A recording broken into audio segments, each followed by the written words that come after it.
investment in infrastructure is going to be the major deterrent for investment.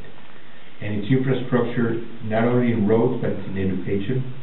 I mean, if you don't have enough educated people, people are not going to go down. You need education in trade. You need, I mean, infrastructure doesn't show. It's very expensive. It's like the foundation in a building.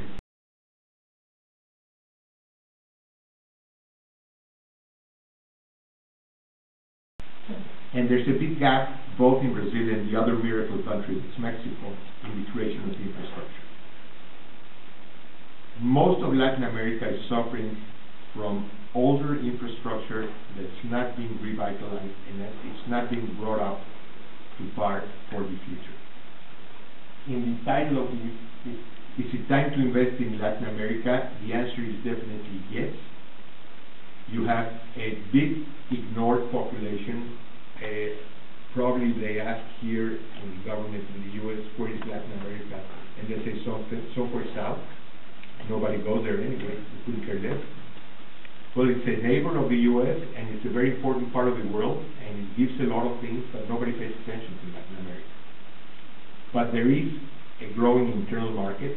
There's a tremendous need for infrastructure, and there's not enough liquidity or will by the people locally to invest.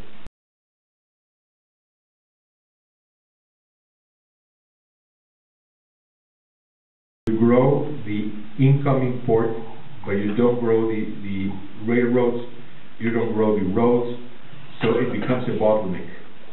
It has to be an integral growth. I mean, if you make one piece bigger, you know, they say that a chain is always weak at the weakest link of the chain. And if you don't grow the whole system, it doesn't work. Hutchinson, by the way, is trying to sell the concession. They want to leave.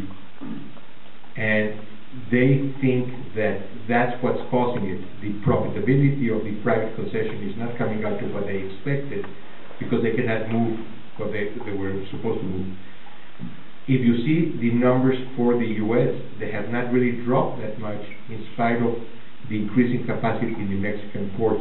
And they were supposed to take away a lot of the cargo from the U.S. and they have not been able to for lack of transportation and lack of the other things.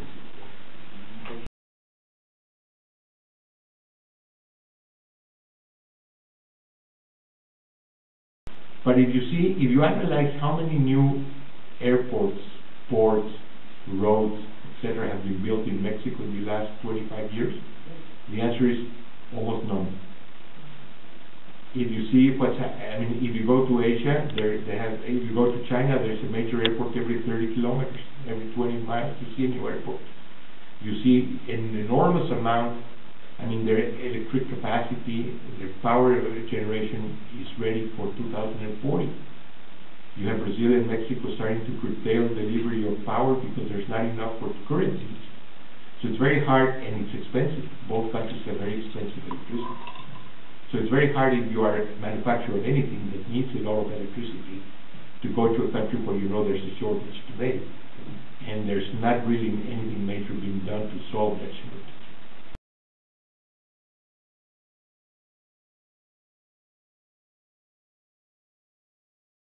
Cost of producing energy in Latin America is much higher than anywhere else.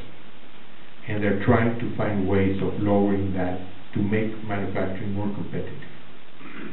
So there is definitely a drive. I mean, solar is not that big yet, except for Brazil that's starting, almost non-existent in Mexico, and non-existent anywhere else in South America. But, I mean, wind and water are definitely in the radar.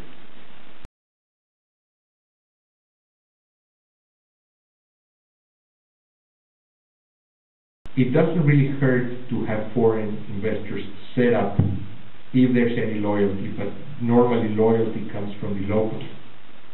Foreign investors will go back and forth, will move to wherever the next big opportunity comes.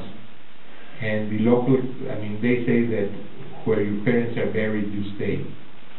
And that's been why governments are attempting to incentivize manufacturing. Mexico has not done a lot to do that, and that's why the surrounding industry to the maquiladoras is really not developed.